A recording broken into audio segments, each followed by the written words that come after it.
So if you follow auto racing in the year 2025, you have heard the name Zak Brown. He's the McLaren Racing CEO, team principal of the Formula One team, which is going for its second straight Constructors' Championship and its first Drivers' Championship in many a year, with Oscar Piastri and Lando Norris racing for that.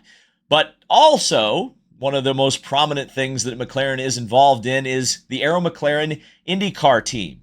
And what is kind of becoming a tradition now, which is really appreciated, is that Zak Brown, at the end of each IndyCar season, writes a letter not only discussing McLaren's season, their goals for next year, but also more broad topics about the sport itself, IndyCar racing, what it's doing well, and where it still needs to improve. It's always an interesting read, and it's always fun to break it down and talk about some of the points that Zak brings up, because I really think Zak, in a lot of ways, and I don't agree with everything he says, but for the most part, Zak is pretty plugged in, and Zak is someone who has done a lot to market this sport, bring it to more people. You look at what McLaren has been able to do, not only on the Formula One side, but also on the IndyCar side.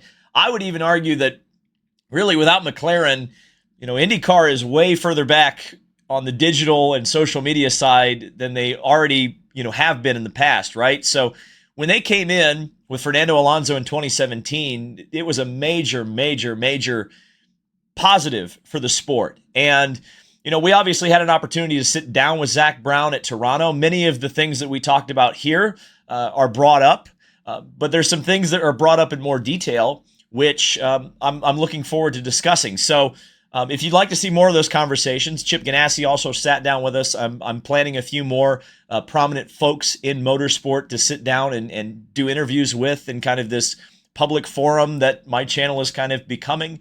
So if you'd like to see that, subscribe, like the video, and leave a comment. It's all free to do, and it helps the channel out.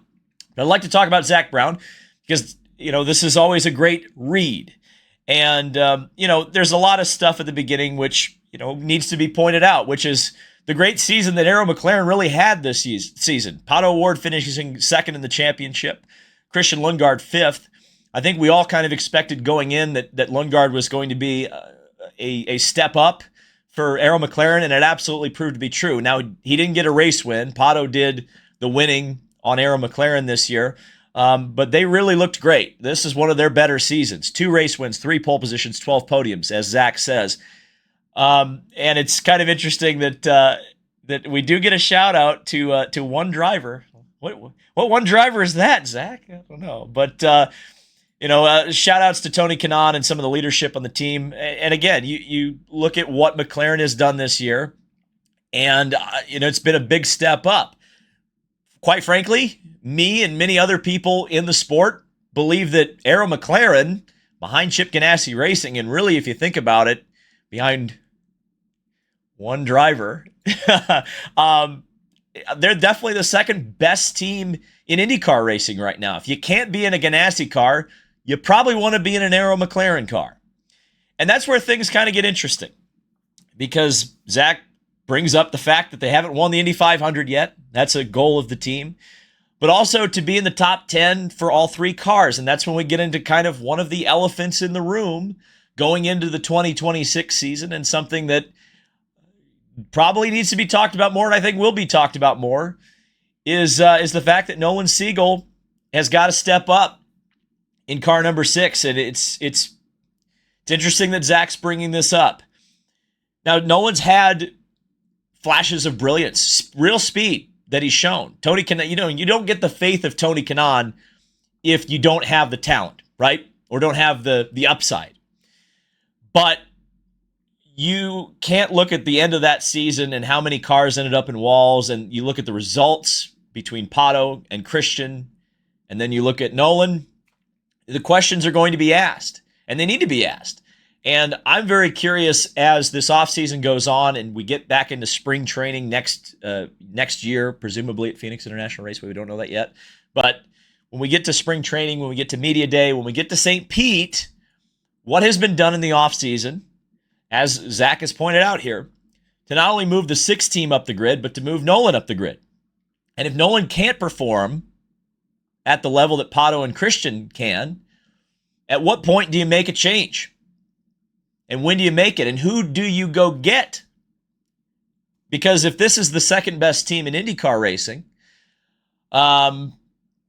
you can't be running 15th, 16th, 17th or sticking it in the wall. And yeah, it's a tough conversation to have, but it's one that I've been noticing a lot more as time has gone on. Because, again, you look at the circumstances that Nolan Siegel joined that team. You know, they put a lot of faith in him. They put a lot of faith in him over Théo Pourchaire or others that could have driven that car. So, yeah, very, very interesting. They're moving into what they're calling the McLaren Racing Center, which is interesting. It's not the McLaren IndyCar Center. It's the McLaren Racing Center. So presumably, you know, there's some talk about an IMSA program at some point coming down the pipeline. It won't be next year, but maybe 2028 or beyond when McLaren could join IMSA. There's obviously customer programs that run here in the States with McLaren. I wonder if there are more opportunities like that outside of just Aero McLaren that this McLaren Racing Center could accommodate. So we'll see how that goes. Talking about Fox, the 27% increase in viewers, which of course a lot of that was the Indianapolis 500 growth. But at the end of the day, 27% is 27%, and an average of 1.4 million viewers across the series. And most importantly, attracting a younger audience and more women. And a very interesting claim here, making it the fastest growing sport. That's the first time I've heard that claim. Maybe I'm just out of touch. That's interesting. That's very interesting. I'm kind of curious who the other contenders are for fastest growing sport, but we'll take it. Talking about the use of drones, the graphics, and the Super Bowl campaign, which Zak describes as genuinely game-changing, which is very interesting. And I will echo his statements that I sure hope we see Fox continue to raise the bar next year and beyond. But this is where we get into the real meat and potatoes. There's also work to be done, and we need to focus our attention on future-proofing the series to keep up momentum, continue growth, and attract new audiences. These are the three areas I'd like to see some genuine progress in over the coming months. All right, so obviously you guys will remember last year's letter to IndyCar was pretty pointed. And there's a lot of the same points brought up here, although I think it's a little bit less. There's more positivity in this one, which is good for IndyCar, I would say. But I really think that we need to go deep into what Zak had to say here, because, again, Zak is a super strong businessman in racing. He gets it. He understands the marketing side. He understands how to build a team. He understands how to build a successful business. We've seen that. You don't take McLaren from where they were in Formula One to where they are now in Formula One without understanding that sort of thing. We need to shake up our racing calendar to be more impactful. How can we bring the blockbuster energy of the Indy 500 to the rest of the schedule? So this is not a new thought. This is not a unique thought. This is not Zak Brown going out on a limb. So many people have thought this over so many decades. It's so interesting to me that IndyCar racing can't, for whatever reason, I'm not sure why this is. I'd be making a lot more money if I knew how to solve this problem. But to take that energy, that excitement, that feeling of the Indy 500 and export it to every other race in the calendar, even just a little bit, I'm surprised we don't do a better job of that. So I agree with that. What do we have to do? Zak, can we figure that out? Or anybody, really. What can we learn from other series? Now, that's kind of open-ended. But I do agree there's some things that other series do better than IndyCar. But there's a lot of things I like about IndyCar racing. And I think a lot of the things to like about IndyCar racing is the Indy 500 and what is done there that's not done the rest of the season. The new race in Arlington, Texas is going to be awesome. But we still have a gap by not having a race in the Northeast. And we need to shift away from some of the smaller markets and trend towards bigger markets where we can turn the whole race weekend into truly unmissable events. So it's interesting because, at least from what we can tell, the schedule's going that direction. Iowa's going away, which would be, I believe, what Zak would be referring to as a smaller market. We are kind of expecting, I suppose, let's say we're expecting at this point a Washington, D.C. street race. So that would check off the Northeast box. That would also check off a big market box. What other small markets are there? I suppose Mid-Ohio, but to a point that he's going to make a little bit later on in this video, you probably don't want to get rid of Mid-Ohio, considering who likes Mid-Ohio quite a bit. Yeah, I would say that at least from that perspective, I would say the other thing that I think he pulled a punch on here, for whatever reason, is Mexico City. The fact that that was not brought up, I suppose it's not worth commenting on if it's not going to happen, right? But yeah, you would think that he would have commented on that, and I'm kind of interested why he didn't. I fully get the concern over not going up against the NFL, so perhaps we should look at pulling the calendar forward a bit to avoid a short season, which we currently with currently too much downtime from September to March. Well, again, totally agree. Totally agree. Zach's 100% right. In fact, about all of this. We already know when St. Pete's going to take place, so assuming that that is going to be, and making a very strong, easy assumption that that's going to be the season opener, I don't see the season moving forward in 2026. So you're talking about a 2027 calendar change, which in principle I agree with, where you could do races earlier from March or to go into February. I like that idea. I just don't know how you pull it off. I like that idea, though. But that's kind of longer term. Speaking of longer term, we need to get the car right. While we have to wait beyond next year for the new chassis, we need to make sure fans feel the excitement of the new car when it finally debuts on track. The end result needs to be worth the wait. Completely agree with you, Zach. Completely 1,500%, I'll even say, agree with you on this one. This is huge because... and we've heard other team owners echo this. We've heard other people in the sport echo this, is that we have waited so long for a new chassis to change the Indy cars up. We need to make sure it makes an impact. This cannot be a car and a rule set, whatever you want to call it, that doesn't make people, even if it's just the hardcore fans. Somebody needs to be talking about it, right? And if it's the hardcore, I've always said this. This has always been my theory about racing. I think for me, if you can get the hardcore fans talking and excited and energized, that will expand outward, right? It's okay to stoke the base. It's okay to throw the base red meat and give them something that just nerds care about. Because if the nerds are excited and there's energy, then casual fans will pick up on that. They won't understand. Casual fans aren't going to understand the chassis dynamics. They're not going to understand why, the engine sounds good or whatever. But if the base is excited, if the base is, treating it like it's important, people who are coming in who are new are going to feel the same way.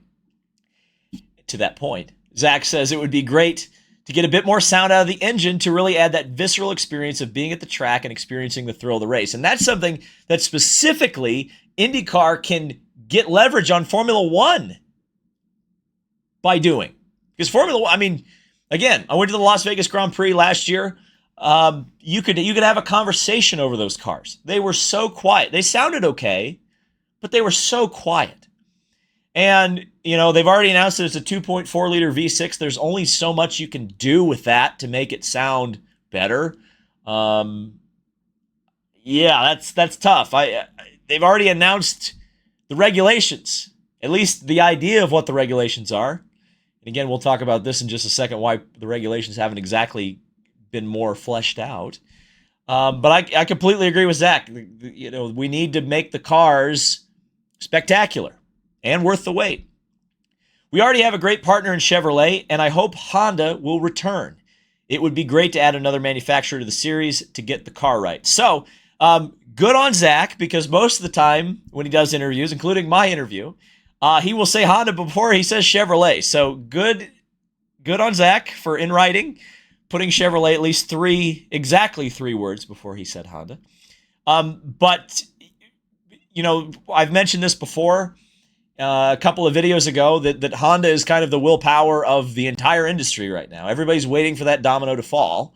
Like I've said before, And, I think we expect, at least internally, from Honda's perspective, that decision is going to be made very shortly, if not already been made. We'll find out in due time, I suppose, when that decision, whatever it ends up being, is made public.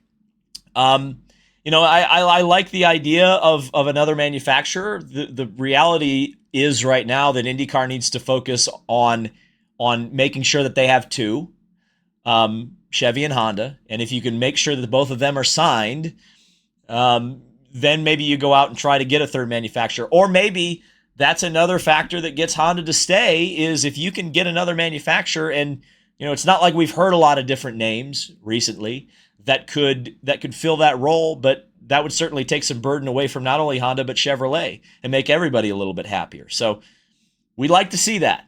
We would like to see that, but we got to get them signed first. And once we get them signed, then we can start talking about specifics of the regulations and whatnot. Finally, we've got so much room for growth in the digital space. And this is something that if I'd had more time with Zak, I think I would have gotten into deeper. And next time I speak to Zak, I definitely will make a point of talking about this more, because he brought this up. And like I said in the opening, McLaren and their team in the IndyCar space has been so good about growing the social side of IndyCar. They've been so good about it. And they really should be kind of the beacon of light to follow for the rest of the sport. And a lot of the teams have been doing that, by the way. A lot of teams have improved and gotten a lot closer to what McLaren's been able to produce since 2017. We're still far away from where we need to be to attract a younger audience, and are missing out on the opportunity to attract a new motorsport fandom that Formula One has created in North America. For the millions of fans who may never attend a race in person, we need to bring the sport closer by offering more engaging content across our digital platforms. Let's find ways to expose the new generation of fans to our great racing in IndyCar and tap that incredible momentum. 100%, 100%. And again, I've annoyed many a person in this sport by talking about this. I mean, again, kind of since 2017 was when I was really hammering all of this home. I mean, I would agree with Zak. I mean, I'll even get specific. I would love to see like weekly shows on the IndyCar YouTube channel where, it gets a little opinionated. You have IMS Productions, use it. But that's just kind of my opinion, and something more like along the lines of a Barstool or a Pat McAfee, right? I think that would be a great idea. I think that, I'm not a big, believe it or not, I do work in social media, but I don't really understand short form content as much as some other folks do. But certainly I think there are ways to improve the performance of a lot of the short form content and make that more attractive. There's probably ways to push that forward that IndyCar isn't doing. Again, that's kind of more of a Zoomer opinion, or ask a Zoomer about that. I'm a little out of touch on that one, but 100%, I think there's room to improve. But IndyCar has been improving. Like they're not where they were in 2017, and I think that's super important. So interesting 3 points that Zak brings up. And, at the end of the day, he's encouraged by the direction the NTT IndyCar Series is headed, but let's stay laser focused on what needs to be done. I would completely agree with that, Zak, and I suppose, yes, we will see you in St. Pete in March. So, very interesting stuff. It's always interesting when team owners speak. We'd like more team owners to be candid like this. I definitely appreciate what Zak Brown is willing to say, and I appreciate that he says it. So thank you guys so much for watching. This has been David Land on YouTube. Subscribe for more IndyCar and motorsport content. It's IMSA this weekend, and we're going to have some IMSA coverage from the Indianapolis Motor Speedway. Can't wait for that. We'll see you then.